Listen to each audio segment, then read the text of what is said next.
కౌతాలం మండలం ప్రముఖ పుణ్యక్షేత్రమైన ఉరుకుంద గ్రామంలో భక్తుల కల్పతరువు మహిమగల శ్రీ గోడారం ఈరన్న స్వామి నూతన దేవాలయం మరియు విగ్రహ ప్రతిష్టాపన మహోత్సవం ఘనంగా నిర్వహించారు.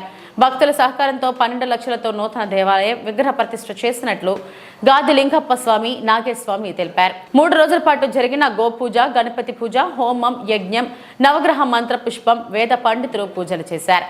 ఈ కార్యక్రమానికి వివిధ మఠానికి చెందిన పీఠాధిపతులు హల్వీ మఠం మాంతేస్వామి పాల్గొన్నారు. అనంతరం విచ్చేసిన భక్తులకు అన్న సమారాధన కార్యక్రమం నిర్వహించారు. కార్యక్రమంలో గాది లింగప్ప, నాగేష్ భక్తులు పాల్గొన్నారు.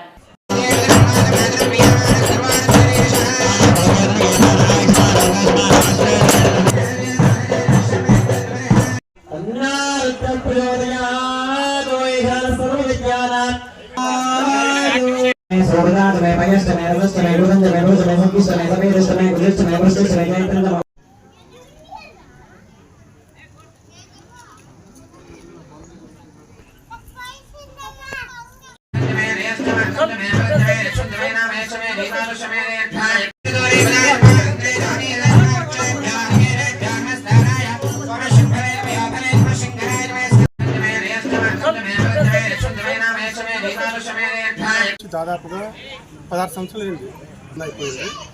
ఇప్పుడు నూతనంగా గ్రామం ప్రతిష్ట ఈరోజు కావించబడింది. 3 రోజుల నుంచి జరుగుతుంది. ఈరోజు తాత విగ్రహం ప్రతిష్ఠించబడినది.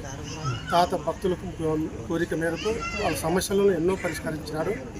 దానికి అనుగుణంగా ఈ చుట్టుపక్కల ప్రాంతంలో అందరూ తాత అంటే చాలా అభిమానంతో ఆయన జన్మకు అందరూ గొప్ప పాత్రలవుతారని కోరుతున్నాం. విగ్రహ ప్రతిష్టాపనకి వివిధ గ్రామ ప్రజలు పెద్దలందరూ వచ్చి పాల్గొని జయప్రదం చేసినందుకు చాలా సంతోషంగా.